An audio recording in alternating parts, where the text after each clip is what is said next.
Om Shanti. Creating miracles in life. வாழ்க்கையில் அதிசயத்தை உருவாக்குவதற்கு நேற்றைய தொடர்ச்சியாக இன்று, அதுபோல் வாழ்க்கையில் அதிசயத்தை உருவாக்குவதற்கு முதல் யுக்தியானது அக்செப்டன்ஸ், அதாவது ஏற்றுக்கொள்ளுதல். இரண்டாவது யுக்தியானது பேலன்ஸ், அதாவது சமநிலை. பொதுவாக மனிதர்களுடைய மனம் பார்த்தீங்கன்னா கடிகாரத்தில் இருக்கக்கூடிய பெண்டலம் மாதிரி. பெண்டலம் எது போல இருக்கு? ஒன்று இடது பக்கம் செல்கின்றது, அதன் பின் வலது பக்கம் வருகின்றது, மீண்டும் வலது பக்கத்திலிருந்து இடது பக்கத்திற்கு செல்கின்றது. அதே மாதிரி மனமானது எது போன்று இருக்கின்றது? ஒன்று அதிகப்படியா பற்று வைக்கின்றது, அல்லது அதிகப்படியா விலகி நிற்கின்றது. ஸோ இந்த மாதிரி இரு உச்ச நிலைக்கு செல்கின்றது. சில சமயம் குணவாளனாக, சில சமயம் விகாரம் நிறைந்தவராக. அதனால நம்முடைய வாழ்க்கையில ஒரு பேலன்ஸ் வருவதற்கு நாம் ஏதாவது செய்ய முடியுமா? நாம் தூங்கும் முறையில், உணவு சாப்பிடும் முறையில், பழக்கத்தில், உடற்பயிற்சியில், இது எல்லாத்துலேயும் ஒரு பேலன்ஸ் கொண்டு வர முடியுமா? சில பேர் பார்த்தீங்கன்னாக்கா அதிகப்படியாக உடற்பயிற்சி செய்வாங்க. அதுபோல் செய்து செய்து உடல் மெலிந்து ரொம்ப ஒல்லியாயிடுவாங்க. அல்லது டோட்டலாக உடற்பயிற்சி செய்யாமல் குண்டாயிடுவாங்க. ஸோ ஒன்று அதிக அளவில் அல்லது ரொம்ப குறைந்த அளவில் செய்கிறாங்க. அதுபோல் இல்லாமல் வாழ்க்கையில் எந்த மாதிரி கொள்கைகள் நமக்குள்ளே கொண்டு வரணும் அப்படின்னா அந்த ஒரு பேலன்ஸ் இருக்கணும். ஸோ நாம் தான் அந்த சமநிலையை நிச்சயிக்க செய்யணும், ஃபிக்ஸ் பண்ணணும். லைக் எழுந்திருக்கிறது முதல்.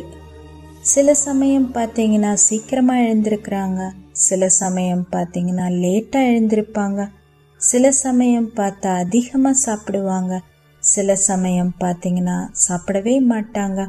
ஸோ அது போல் இல்லாமல் ஒரு சமநிலை இருக்க வேண்டும். ஒரு பழமொழி கூட இருக்கு, ரோட்டில் நடக்கிறவங்களுக்கு அந்த ஒரு கைத்தட்டல் கிடையாது. ஆனால் அதே மனிதன் ஒரு கயிறு மீது நடக்கும்போது அந்த ஒரு கைத்தட்டல் கிடைக்கின்றது. காரணம் அந்த சமநிலை. அதுபோல் நமக்குள்ளே சென்று சூட்சுமமாக எதிலெல்லாம் எனக்கு பேலன்ஸ் இல்லாமல் இருக்கு. உதாரணத்திற்கு சில பேர் பார்த்தீங்கன்னா வேலை செஞ்சுட்டே இருப்பாங்க, விடாமல் வேலை செஞ்சிட்ருப்பாங்க, அல்லது வேலையை டோட்டலாக விட்டுட்டு தூங்கிட்டே இருப்பாங்க. ஸோ அது போல் இல்லாமல் நமக்குள்ள அந்த ஒரு சமநிலையை படிப்பினையாக எடுத்துக்கணும். இப்போ புத்தர் பார்த்தீங்கன்னா 6 வருட காலத்துக்கு ஒரேடியாக தபஸ் செய்தார். அதுபோல் செய்து செய்து உடல் மெலிந்து ஒல்லியாக பலகீனமாக ஆனார். அப்போ இது போல் புரிந்து கொண்டார், இந்த பாதை தவறானது. அதே புத்தர் 6 வருடத்திற்கு முன்னாடி சுகபோகியாக இருந்து வாழ்ந்தவர். ஸோ அந்த பாதையும் தவறு அப்படின்னு புரிஞ்சுக்கிட்டாரு. அப்போ இந்த 2 பாதை தவறு என்றால் அவருக்குள்ள ஒரு சங்கல்பம் வந்தது, அதாவது சமநிலையாக இருக்கணும்னு. அதே மாதிரி எப்படி தூங்குவது, சாப்பிடுவது, இதிலெல்லாம் சமநிலை இருக்கின்றதோ அதே போல உறவு முறைகள்லையும் அந்த ஒரு பேலன்ஸ் இருக்கணும். சில பேர் பார்த்தீங்கன்னா ஃபோன் கால் பண்ணி பேசிகிட்டே இருப்பாங்க, சில பேர் மெசேஜ் செஞ்சுட்டே இருப்பாங்க. ஆனால் சில சமயத்தில் டோட்டலாக பேச மாட்டாங்க, டோட்டலாக மெசேஜ் செய்ய மாட்டாங்க. ஆனால் உறவுகளுக்கு இடையில் இந்த ஒரு பேலன்ஸ் இருக்கணும். எந்த அளவுக்கு அன்புமயமாக இருக்காங்களோ அந்த அளவுக்கு விடுபட்டு இருக்கணும். சில பேர் ரொம்ப புகழ் வாய்ந்தவர்களாக இருப்பாங்க, அவங்க கிட்ட ரொம்ப நெருக்கத்தில் போகக்கூடாது. ஏன்னா ரொம்ப நெருங்கி பழகினோம் அப்படின்னாக்கா அவங்க கிட்ட இருக்கக்கூடிய குறைகள்லாம் நம்ம கண்டுபிடிப்போம். அதன் பிறகு இவங்களே இது போல இருக்காங்க அப்படின்னு நினைப்போம். ஸோ அதனால் யாராவது ஒரு நல்ல பேச்சாளராக இருக்காங்க, நல்ல புகழ் வாய்ந்தவர்களாக இருக்கிறாங்க அப்படின்னா அவங்கக்கிட்டே அந்த ஒரு பேலன்ஸ், அந்த ஒரு டிஸ்டன்ஸ் நம்ம மெயின்டைன் பண்ணணும். அதே போல் சில பேர் பேசிகிட்டே இருப்பாங்க அல்லது டோட்டலாக பேசாமல் நிறுத்திடுவாங்க. அந்த மாதிரி இல்லாமல் எல்லா விஷயத்துலையும் அந்த ஒரு சமநிலையை நாம் படிப்பினையாக எடுத்துக்கொள்ள வேண்டும். மெடிக்கல் டேர்மில் சைக்காலஜிக்கல் டிஸ்டன்ஸ் அப்படின்னு ஒரு வார்த்தை இருக்கு. பார்த்தீங்கன்னா ஹஸ்பண்ட் அண்ட் ஒய்ஃப் ரிலேஷன்ஷிப்பில் ஒரு பேலன்ஸ் இருக்கணும். எந்த அளவுக்கு மரியாதையோ அந்த அளவுக்கு அன்பு இருக்கணும் இருவருக்குள்ள. வெறும் அன்பு மட்டும் இருக்கக்கூடாது, கூடவே மரியாதையும் இருக்கணும். ஸோ இதை தான் ஒரு பேலன்ஸ் சொல்லுவாங்க மெடிக்கல் டேர்மில். எல்லா மனிதர்களுக்குள்ளேயும் ஒரு இடைவெளி தேவைப்படுகின்றது. அவர்களுடைய சிந்தனைக்கு, விடக்கூடிய மூச்சுக்கு ஒவ்வொரு மனிதனும் வேறுபட்டவர்களாக இருக்கிறாங்க. ஸோ எல்லாருக்குள்ளேயும் அந்த ஒரு தனிமை தேவைப்படுகின்றது. ஸோ உறவு முறைகள்லையும் நம்ம ரொம்ப நெருங்கி பழகாமல் ஒரு பேலன்ஸ் நம்ம மெயின்டைன் பண்ணணும். மூன்றாவது யுக்தியானது கிரியேட்டிவிட்டி, அந்த படைக்கக்கூடிய ஆற்றல். ஒரே மாதிரியான வாழ்க்கை காலை முதல் இரவு வரைக்கும் நம்மளுடைய ஷெட்யூல் இருந்தது அப்படின்னாக்கா அது ரொம்ப போர் அடிக்கும். ஸோ அதனால் ஒவ்வொரு விஷயத்தையும் வித்தியாசமாக செய்யணும். ஒரு முறை நான் ரயில்வே ஸ்டேஷனில் ஒரு லிம்கா வைக்கக்கூடிய பையனை பார்த்தேன். அவங்க தான் செய்யக்கூடிய காரியத்தில், அந்த வியாபாரத்தில் அவ்வளோ என்ஜாய் பண்ணி செஞ்சாங்க. ஒவ்வொரு முறையும் அவருடைய விற்பனை சமயத்தில் வெவ்வேறு மாதிரி அவர் ட்ரை பண்ணார். அதுபோல் வாழ்க்கையில் ஒரு புதுமைத்தன்மையை கொண்டு வரணும். இல்லாட்டினா வாழ்க்கை ரொம்ப காமன் பிளேஸாக ஆகிடும். ஸோ காலையில் எழுந்திருக்கும் போதே ஒரு புதிய எண்ணங்கள் மூலமாக எழுந்திருக்கணும். புதிய திட்டங்களை உருவாக்கணும். புதிய சிந்தனைகள் இருக்கணும். ஒரு முறை எங்கள் ஹாஸ்பிட்டலில் சிலர் இது போல் வருவாங்க. ஜஸ்ட் பேஷண்ட்டுக்கு ஒரு மலரை கொடுத்துட்டு குஷியாக போவாங்க. அவங்க அந்த காரியத்தை என்ஜாய் பண்ணுறாங்க. இது ஒரு புதுமைத்தன்மை. ஒரே மாதிரி இல்லாமல் அவங்களுடைய வாழ்க்கையில் ஒரு புதிய விஷயத்தை செய்கிறாங்க. குழந்தைகள் பார்த்திங்கன்னா நிறைய கேள்விகள் கேட்பாங்க. ஏதாவது புதுசாக கேட்டுகிட்டே இருப்பாங்க. அதே போல் நம்முடைய எண்ணங்கள், உணர்வுகள், உணர்ச்சிகள் எல்லாமே புதுசாக இருக்கணும். நிறைய புதிய விஷயங்களை படிக்கணும், கேட்கணும், பேசணும். ஒரு ஆத்தர் D.H. லாரன்ஸ் என்பவர் இருந்தார். அவரை ஒரு குழந்தை இது போல் கேட்டுதான், இந்த இலைகள்லாம் ஏன் பச்சையாக இருக்கு? அப்போ அவர் சோதனை செய்கிறாரு, என்ன பதில் இந்த குழந்தைக்கு கொடுக்கலாம்? அஃப்கோர்ஸ் அது குளோரோஃபில் அப்படின்னு சொன்னாலும் அது திருப்பியும் அந்த குழந்தை இது போல் கேட்கலாம், அந்த குளோரோஃபில் ஏன் பச்சைன்னு கேட்கலாம். அதனால அவர் என்ன சொன்னார்னா, எனக்கு எப்போ தெரிய வருதோ அப்போ நான் உனக்கு தெரிவிக்கிறேன் அப்படின்ற பதிலை கொடுத்துருக்காரு.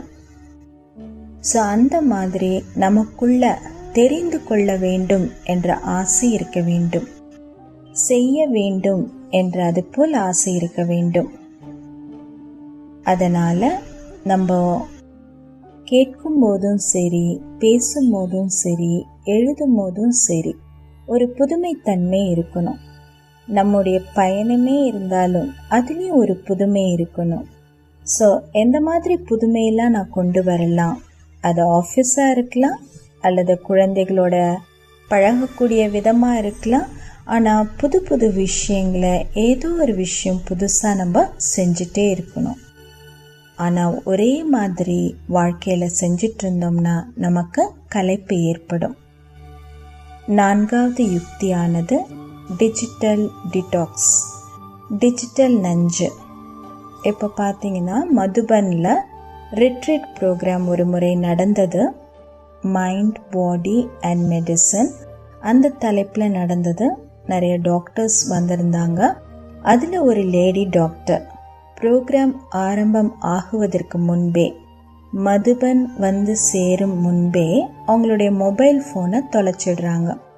ஆனால் ப்ரோக்ராம் முடிஞ்சு ஃபீட்பேக், அவங்களுடைய அனுபவங்களை கேட்கும் போது அந்த லேடி டாக்டர் ரொம்ப அழகாக சொன்னாங்க, நான் வந்து கடவுளுக்கு நன்றி சொல்கின்றேன் என்னுடைய மொபைல் தொலைந்ததற்காக. கண்டிப்பாக மொபைல் வந்து பயனுள்ளது தான், ஆனால் அது ஒருபோதும் நம் மனதின் அமைதியை தொலைக்கக்கூடாது. ஸோ அதனால் தனிமையில் அமருங்க, சாந்தமாக இருங்க, உங்களுடன் உரையாடல் செய்யுங்க. நியூராலஜிக்கலில் ஒரு ட்ரீட்மெண்ட் இருந்தது. அப்போது ஒரு பேஷண்ட் வந்தாங்க. அவங்களுக்கு எந்த மாதிரி அடிக்ஷன் இருந்தது அப்படின்னா டெக்ஸ்டிங் அடிக்ஷன். அதாவது செல்ஃபோனில் அவங்க டெக்ஸ்ட்டை டைப் பண்ணிகிட்டே இருப்பாங்களாம். ஒரு நாளைக்கு 6 மணி நேரம்லேருந்து 8 மணி நேரம் வரைக்கும் டைப் பண்ணிகிட்டே இருப்பாங்களாம். அவங்களுடைய கைகள் டைப் பண்ணுறதை நிறுத்தவே நிறுத்தாதான்.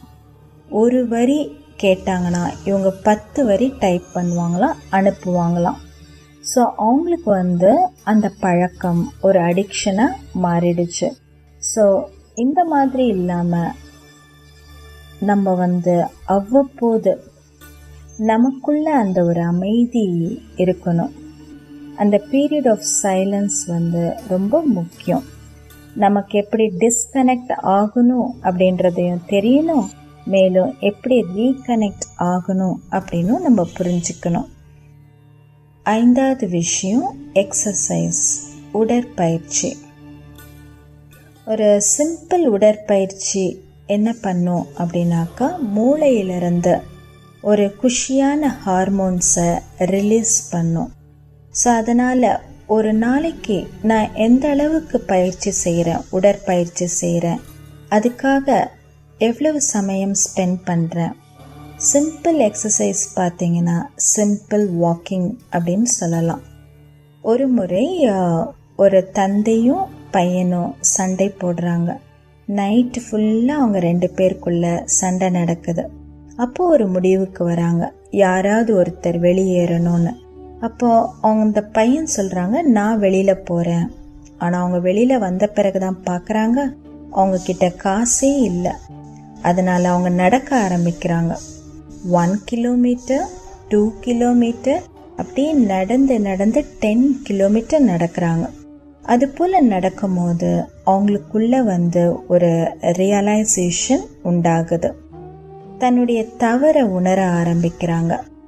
யார் மீது தவறு அப்படின்ற தெளிவான விஷயம் அவங்களுக்கு புலன்பட்டது. தன் மீதே தவறு இருக்கின்றது அப்படின்னு உணர்ந்து வீட்டுக்கு வந்தாங்களாம். ஸோ அது போல் ஒரு சிம்பிள் வாக்கிங்கில் ஒரு தெளிவு நமக்கு கிடைக்கின்றது. ஸோ அதனால் நம்ம வந்து வாழ்க்கையில் இந்த ஒரு எக்ஸசைஸ் என்பது கொண்டு வரணும், அதிசயம் ஏற்படுவதற்கு. அதே போல் எத்தனை பேர் வந்து காலையில் பொழுதில் வாக்கிங் போகிறீங்க அப்படின்னு கேட்குறாங்க. ஸோ இந்த மாதிரி வாக்கிங் போகும்போது நம்மளுடைய மைண்ட் வந்து ரீஃப்ரெஷ் ஆகுது. சுற்றிலும் இருக்கக்கூடிய இயற்கையை நீங்கள் பார்க்கலாம். காலை பொழுதில் எல்லாமே அழகாக இருக்குது.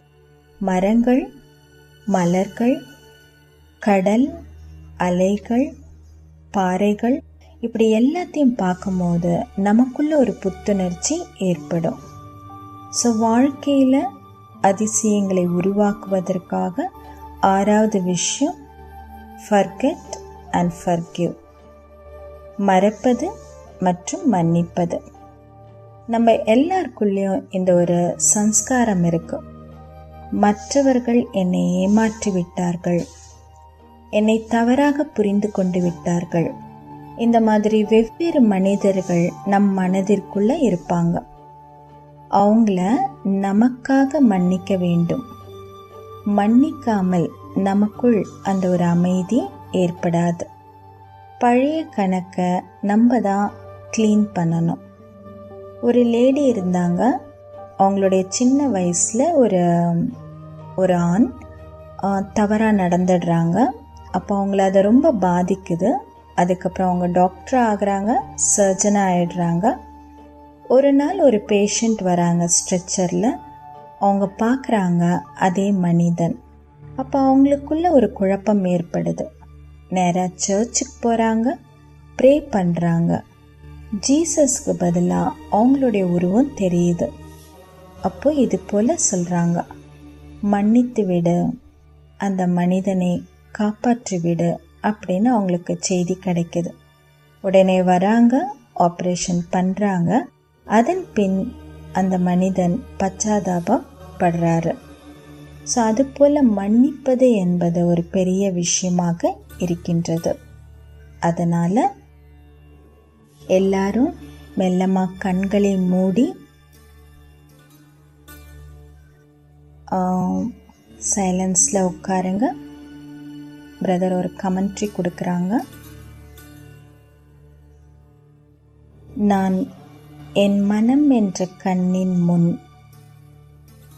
என்னுள் அனைத்து வகையான மனிதர்களை பார்க்கின்றேன். யாரெல்லாம் என்னிடம் கொடுமையாக பேசினார்களோ, யாரெல்லாம் என்னை அவமானம் படுத்தினார்களோ, எனக்கு தேவையான சமயத்தில் உதவி செய்யாமல் இருந்தார்களோ, அவர்களை நான் பார்க்கின்றேன். அவர்களுக்காக என்னுள் எந்த ஒரு பாவனை இருக்கின்றது? கடவுள் கருணையானவர், இரக்கம் கொண்டவர். அவரைப் போலவே நான் இவர்களை மன்னிக்க வேண்டும். சிலருக்கு சில விகாரத்தின் பிரபாவத்தின் மூலமாக அதுபோல் நடந்து கொள்கின்றார்கள். அதனால் நான் நிபந்தனையற்று அவர்களை மன்னிக்கின்றேன். இதனை ஒவ்வொரு நாளும் 3 மாதத்திற்கு பயிற்சி செய்யுங்க. எல்லாரையுமே உங்கள் மனக்கண்ணின் முன் எமர்ஜ் செய்யுங்க. கடவுள் எப்படி என்னை மன்னிக்கின்றார்? என்னுடைய அதர்மமான விஷயங்களை அவர் எப்படி மன்னிக்கின்றார்? அதே போல இவர்களும் என்னுடைய நண்பர்கள்தான். இவங்க என்னை கொடுமைப்படுத்தும் போது என் மனம் உறுதியாக இருந்தது. அப்போது இவங்க நண்பன் தானே, அதனால் அனைவரையும் நான் மன்னிக்கின்றேன். இப்போ என் மனம் அமைதி நிறைந்து இருக்கின்றது. நான் அமைதி நிறைந்த ஆத்மா, சம்பூர்ணமாக தூய்மையாக இருக்கின்றேன். தூய்மையான அதிர்வலைகளை பரப்புகின்றேன். அனைவருக்காகவும் சுப விருப்பம், சுப பாவனை வைக்கின்றேன். நான் ஆனந்த கடலில் மிதக்கின்றேன். மெல்ல மெல்லமாக கண்களை திறங்கள். ஸோ ஒவ்வொரு நாளும் இந்த ஒரு பயிற்சி செய்யுங்க. உங்கள் மனக்கண்ணின் முன் இவர்களை எமர்ஜ் செய்யுங்கள், மன்னித்து விடுங்கள். நம்முடைய சொந்த சுகம் அமைதிக்காக அவர்களை மன்னித்து விடுங்கள். ஒருபோதும் சூட்சுமமான பழி உணர்ச்சி கூடாது. இதனுடைய தொடர்ச்சி நாளை பார்க்கலாம். ஓம் சாந்தி.